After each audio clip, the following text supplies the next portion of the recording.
Star Trek's first season featured dozens of memorable guest stars, but what happened to some of them afterward was wilder than science fiction. And wait until you hear what happened to the grinning cadet who played Kirk's Academy rival, Finnegan. You won't believe where life took him. Though some have passed on, their impact on Star Trek and television history endures. Let's set a course for memory lane and warp straight into Season 1, Episode 1. She was the very first guest star audiences ever saw on Star Trek, and her character wasn't even human. Jean Ball, born May 3rd, 1928 in Chicago, Illinois, made television history in the debut episode The Man Trap, playing Nancy Crater, or rather, the alien creature impersonating her. Before beaming aboard the Enterprise, Ball was a familiar face on stage and television. She lit up Broadway in musicals like Call Me Madam and The Gay Life, and became a TV regular with roles on Perry Mason, Bonanza, and the school drama Mr. Novak. After Star Trek, she worked steadily through the late 60s, before stepping out of the spotlight in the early 70s. Jean Ball passed away in 1996, at the age of 67. He played one of Star Trek's most unsettling early characters, a teenager with unimaginable powers and no idea how to live among humans. Robert Walker Jr., born April 15, 1940 in Queens, New York, starred as Charlie Evans in Charlie X, the orphan survivor of a transport crash who was given extraordinary abilities by the alien Thasians. The son of Hollywood legends Robert Walker and Jennifer Jones, Walker trained at the Actors Studio and was already building a solid resume with roles in Ensign Pulver and guest spots on Combat and The Time Tunnel. His performance in Charlie X balanced awkward innocence with sudden bursts of menace, making the episode one of Season 1's standouts. After Star Trek, Walker worked steadily in film and television, appearing in Easy Rider, Columbo, and Murder, She Wrote. He passed away in 2019 at the age of 79. Before he tried to kill Captain Kirk with godlike powers, he was already a rising star in Hollywood. Gary Lockwood, born February 21, 1937, in Los Angeles, California, played Lieutenant Commander Gary Mitchell in Where No Man Has Gone Before, the episode that convinced NBC to greenlight Star Trek. Lockwood's career was already in warp drive. He headlined Gene Roddenberry's earlier series, The Lieutenant, shared the screen with Natalie Wood in Splendor in the Grass, and even acted alongside Elvis Presley in It Happened at the World's Fair. As Gary Mitchell, he delivered one of Trek's most chilling transformations, shifting from loyal friend to dangerous super being. 2 years later, Lockwood rocketed into cinema history as astronaut Frank Poole in Stanley Kubrick's 2001 A Space Odyssey. He continued acting in films and TV through the 1990s.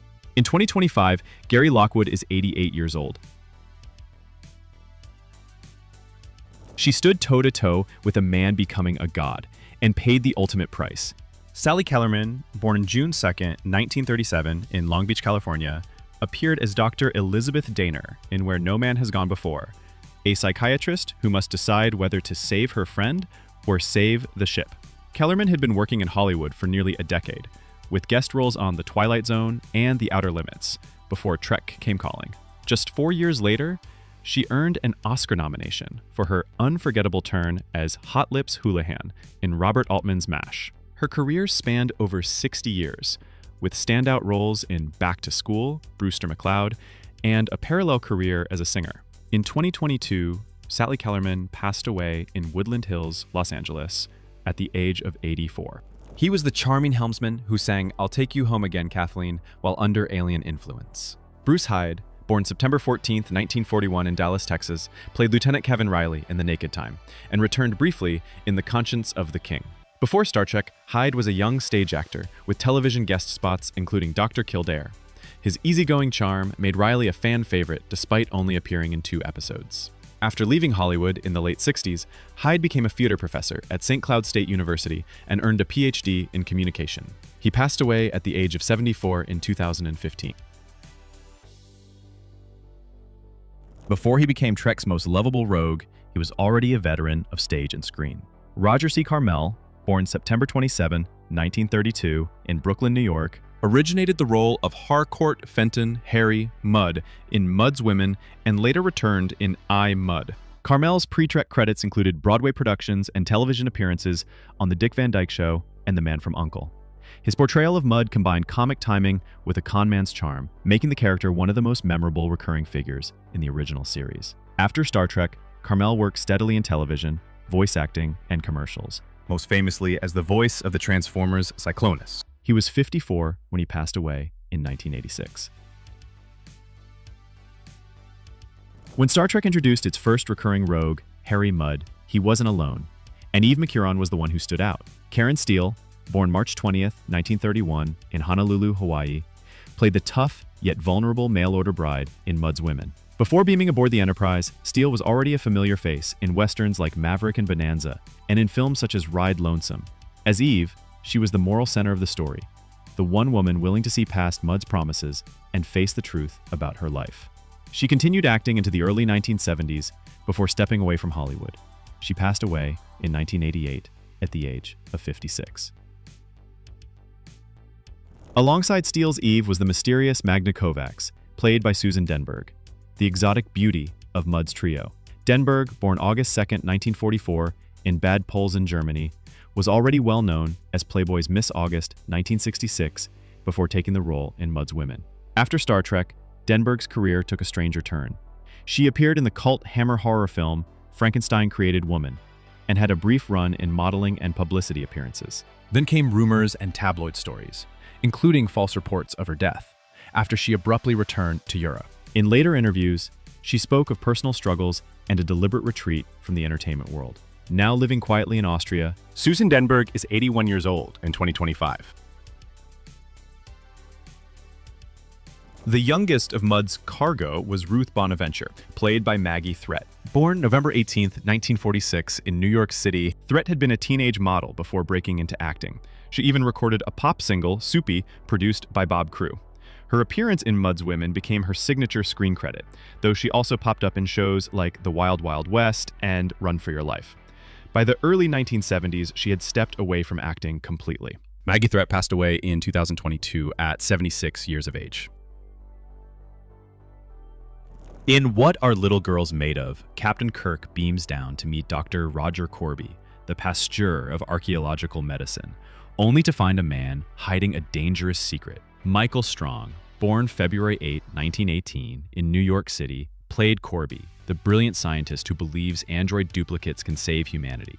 Strong was already a seasoned stage and television actor before Star Trek, with Broadway credits and appearances on The Twilight Zone and Perry Mason.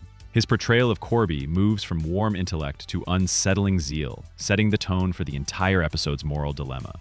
After Star Trek, Strong worked steadily in television and films like Point Blank, before stepping away from the screen in the late 1970s. He passed away in 1980 at age 62. At Corby's side was Andrea, a flawless android with a human face, played by Sherry Jackson. Born February 15, 1942, in Wendell, Idaho, Jackson was already known to audiences as Terry Williams on Make Room for Daddy and for guest roles on series like 77 Sunset Strip and Perry Mason. In Star Trek, her performance as Andrea balanced innocence with quiet tension, making her final moments in the episode unexpectedly poignant. The costuming, famously revealing by 1960s TV standards, became one of the show's most talked about visuals. Jackson continued working in television and film through the 1980s, appearing in Batman, The Wild Wild West, and The Miniskirt Mob. As of 2025, she is 83 years old. Towering over them both was Rook, the ancient alien android with the deep, rumbling voice.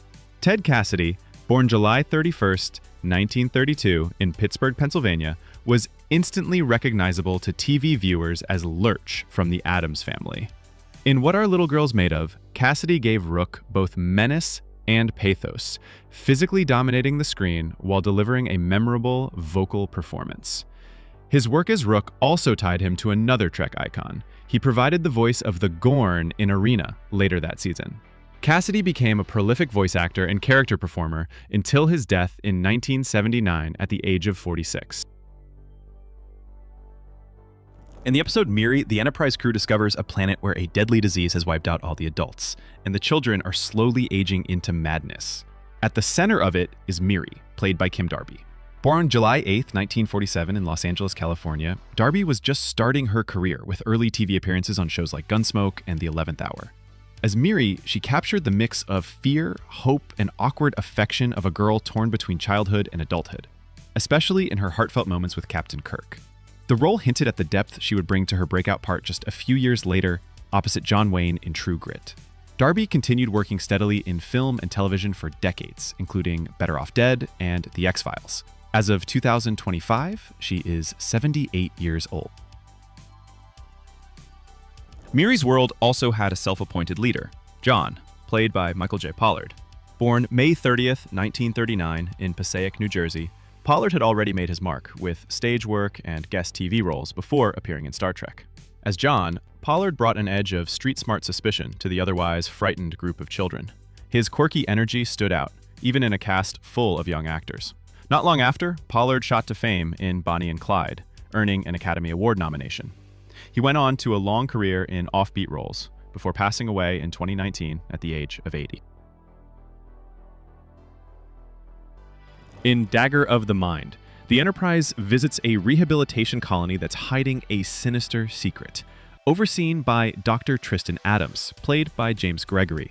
Born December 23, 1911 in the Bronx, New York, Gregory had a long career on stage and in film before Star Trek, with roles in The Manchurian Candidate, A Majority of One, and numerous TV dramas. Gregory's Adams exudes charm at first, masking the arrogance and ruthlessness beneath. His scenes with Captain Kirk and Dr. Noel turn from polite to threatening as the episode's darker truths come to light. After Star Trek, Gregory played General Ursus, the guerrilla military leader in Beneath the Planet of the Apes, and later became a TV favorite as Inspector Luger on Barney Miller.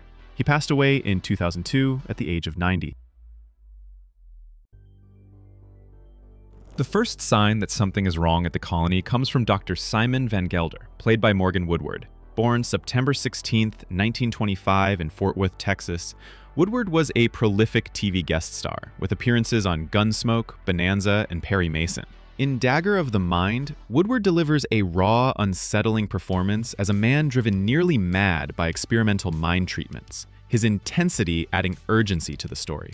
Woodward returned to Star Trek in the second season episode, The Omega Glory, and acted in dozens of shows before retiring. He was 93 when he passed away in 2019.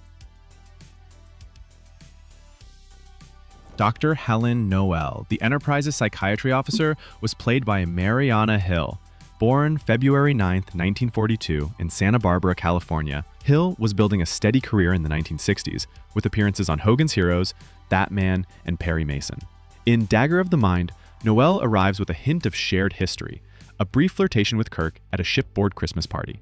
Once inside the penal colony, she proves herself resourceful and composed, matching wits with Dr. Adams and helping Kirk turn the tables on him. Hill went on to appear in films like High Plains Drifter and The Godfather Part 2 before gradually stepping away from acting. Hill is 83 years old in 2025.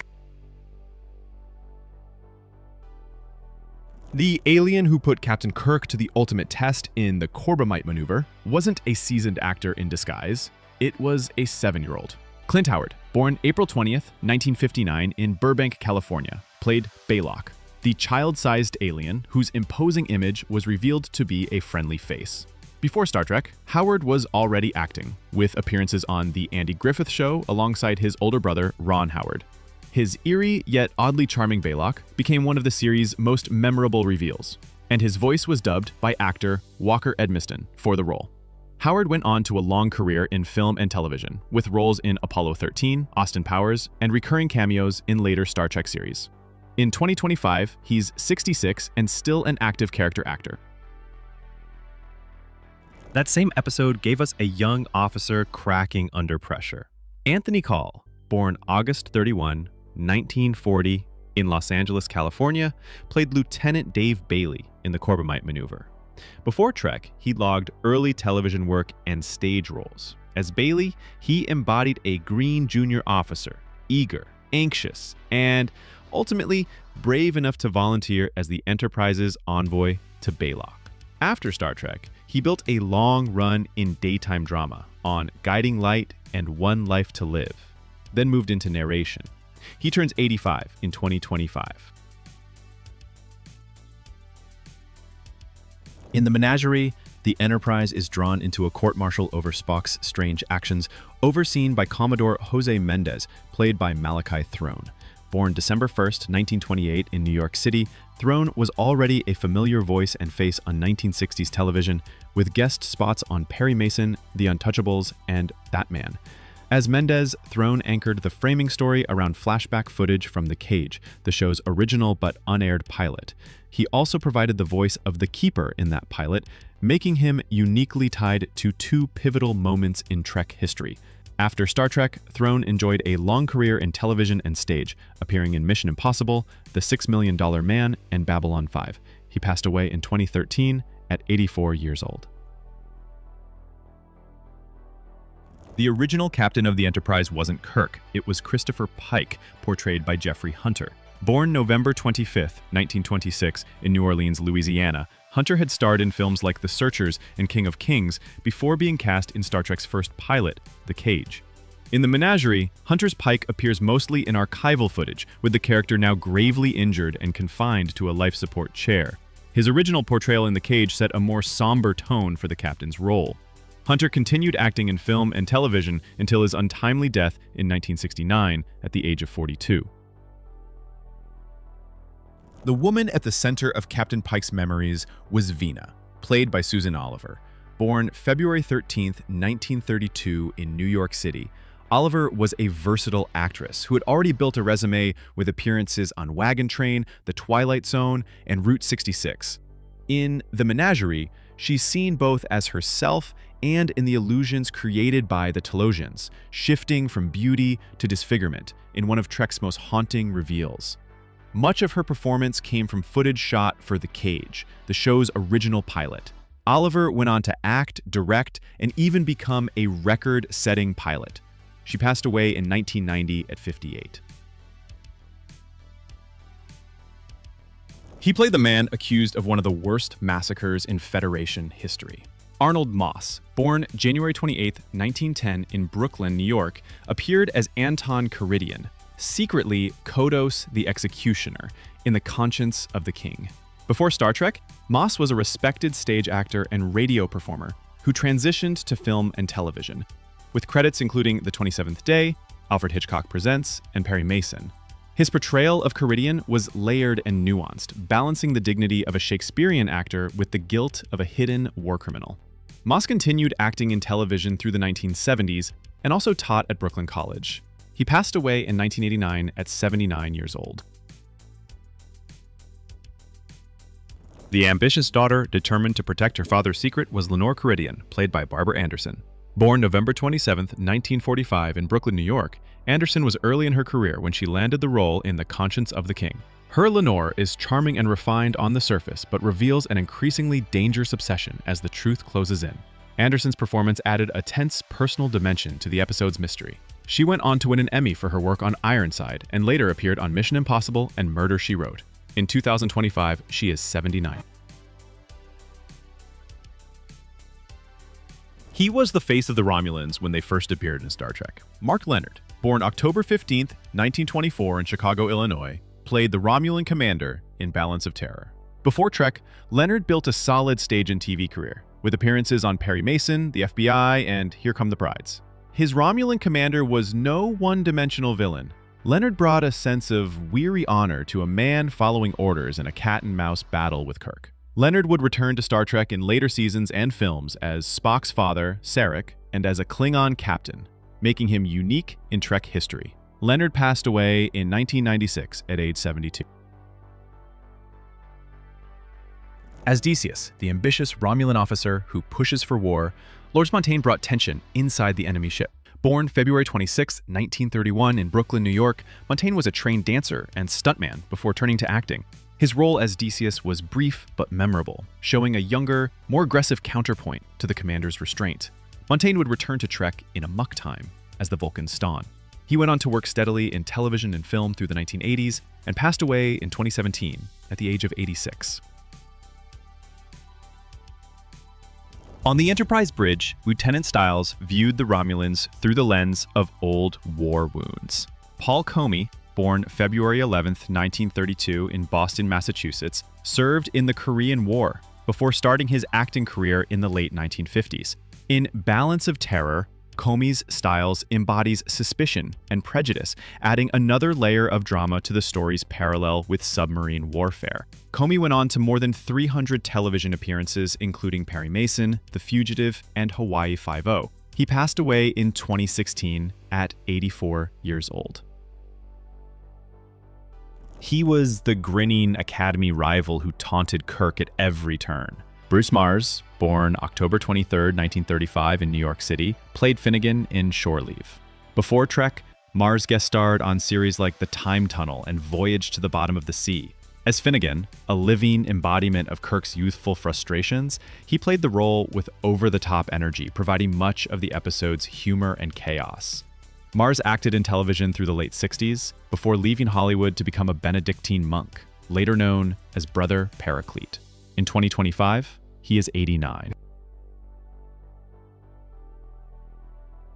Yeoman Tanya Barrows spent shore leave, caught between wonder and danger. Emily Banks, born January 23, 1933, in Dade City, Florida, was building her television resume when she joined the cast for this episode. Her portrayal gave Barrows a playful curiosity that contrasted with the surreal events on the amusement park-like planet.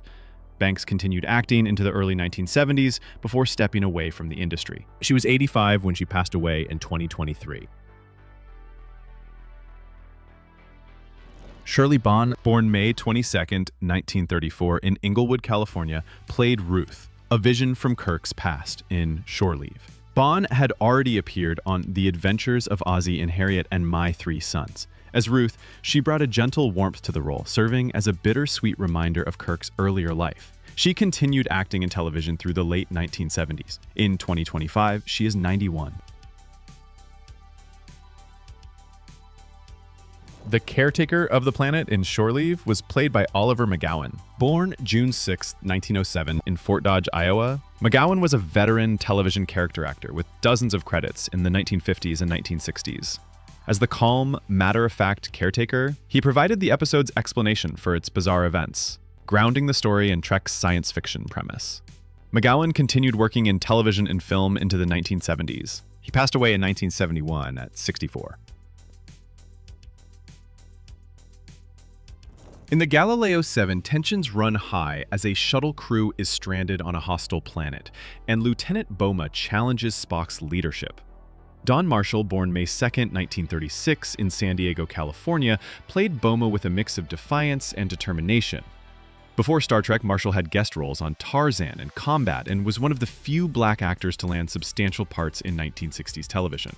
His work in the Galileo 7 stood out for giving Spock a strong and articulate foil.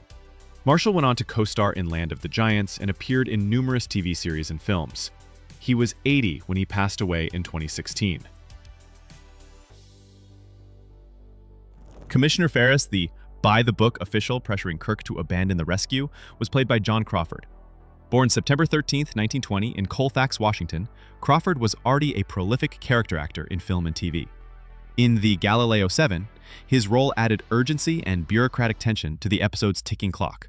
Crawford continued working into the 1990s, appearing in The Towering Inferno, The Waltons, and Barnaby Jones, before passing away in 2010 at the age of 90.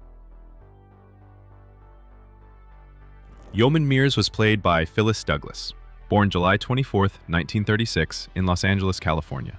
Douglas had a brief but notable Hollywood resume, including an appearance as one of the children in Gone with the Wind. In the Galileo 7, she brought a calm and capable presence to the shuttle crew.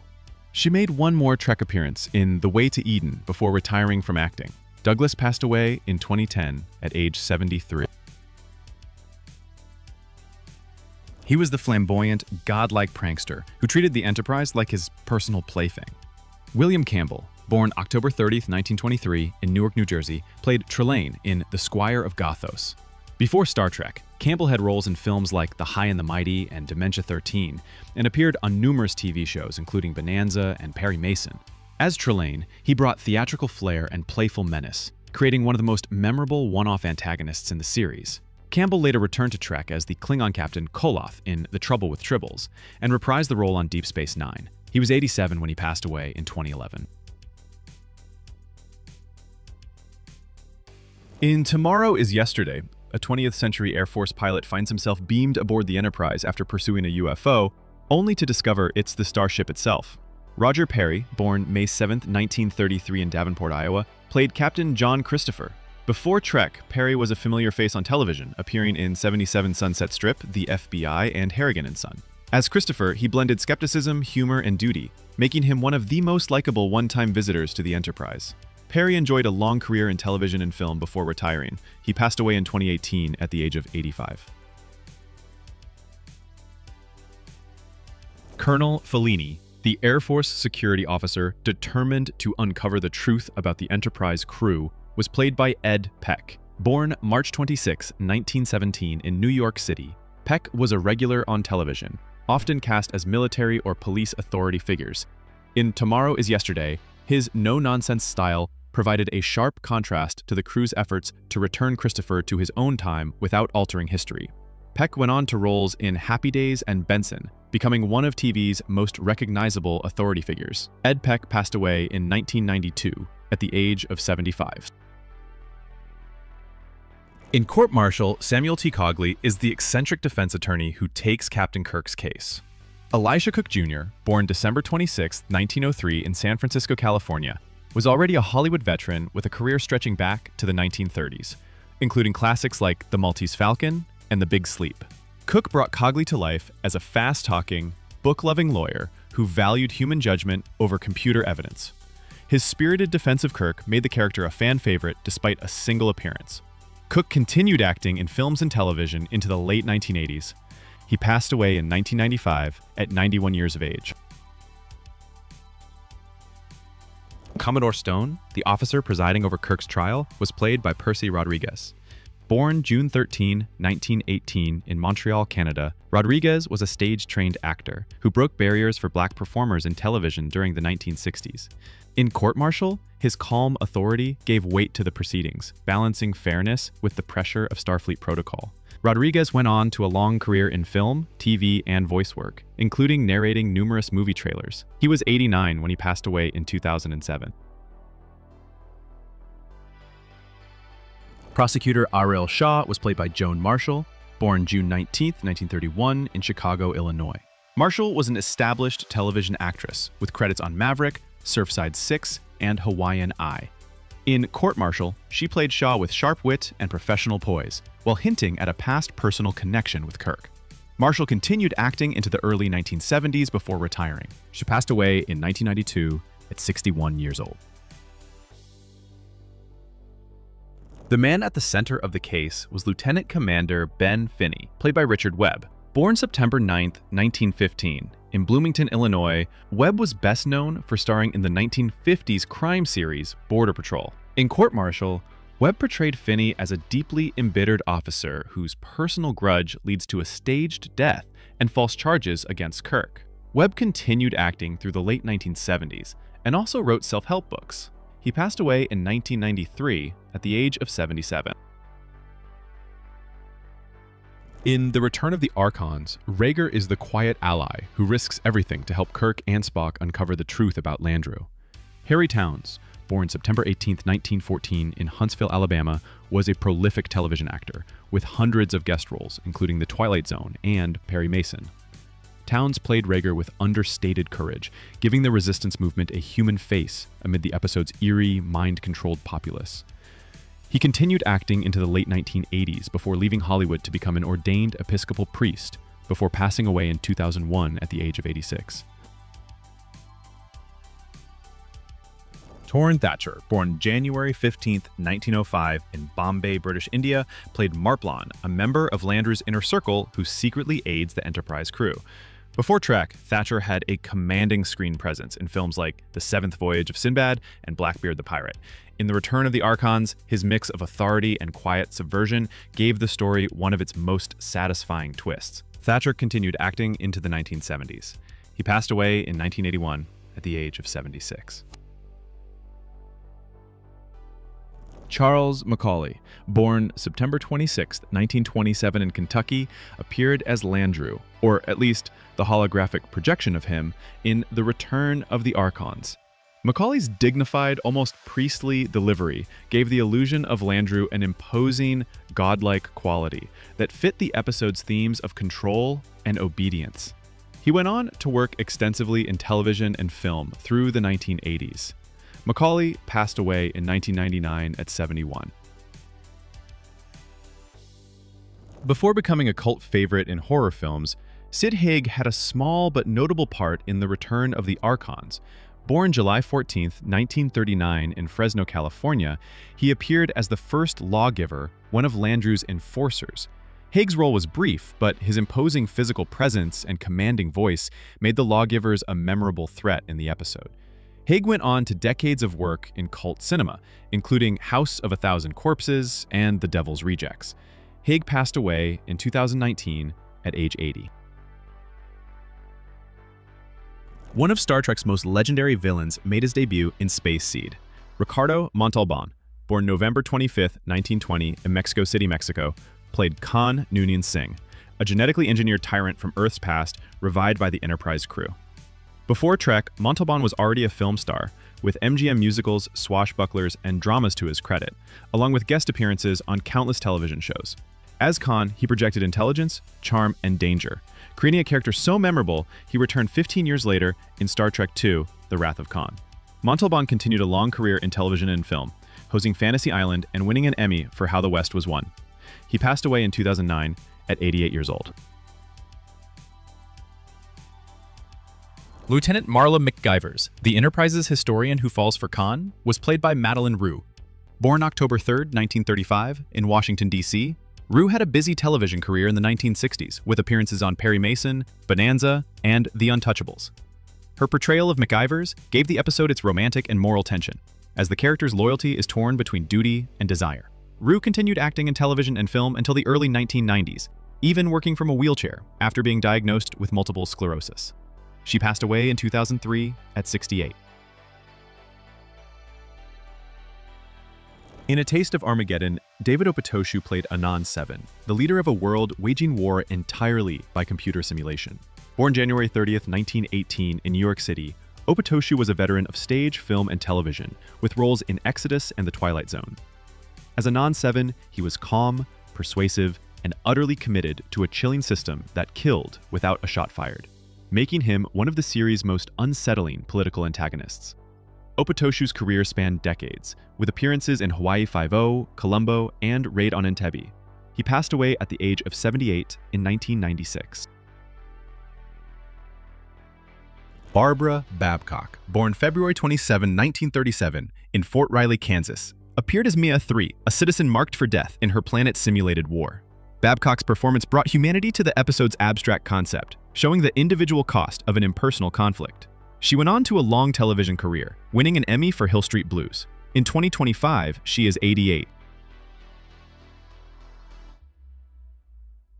In This Side of Paradise, Jill Ireland played Layla Kalomi, the woman who once loved Spock and finally saw him return her feelings, thanks to the influence of alien spores. Born April 24, 1936, in London, England, Ireland had built a career in British film and television before moving to Hollywood, appearing in shows like The Man from U.N.C.L.E. and The Virginian. Her Layla was gentle but persistent, giving the episode its emotional core, as Spock wrestled with the life he could have had. Ireland went on to co-star in numerous films, many alongside her husband, Charles Bronson, and became a prominent advocate for cancer awareness after her own diagnosis. She passed away in 1990 at the age of 54. Frank Overton played Elias Sandoval, leader of the colonists living under the spores' peaceful influence in This Side of Paradise. Born March 12, 1918 in Babylon, New York, Overton was an accomplished stage actor who had also appeared in The Twilight Zone and as the sheriff in To Kill a Mockingbird.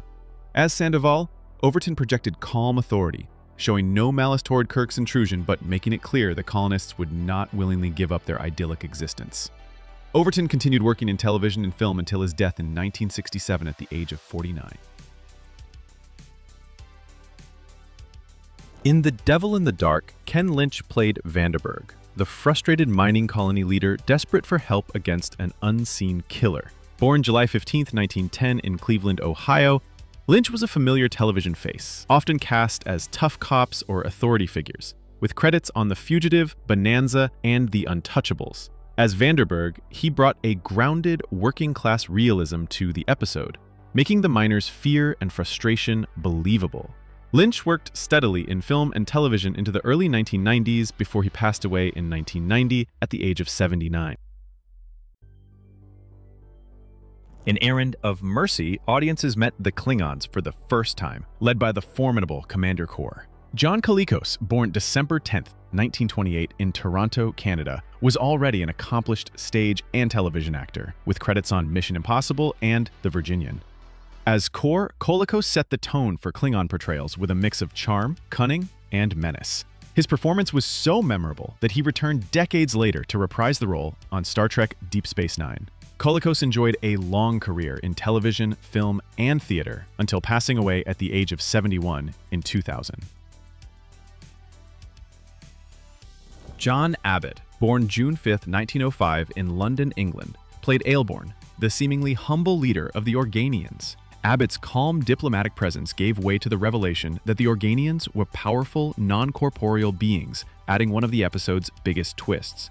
A veteran of stage and film, Abbott worked steadily in Hollywood until his retirement. He passed away in 1996 at age 90. Peter Bracco, born January 16, 1903 in Reading, Pennsylvania, appeared as Glamour, one of the Organians in Errand of Mercy.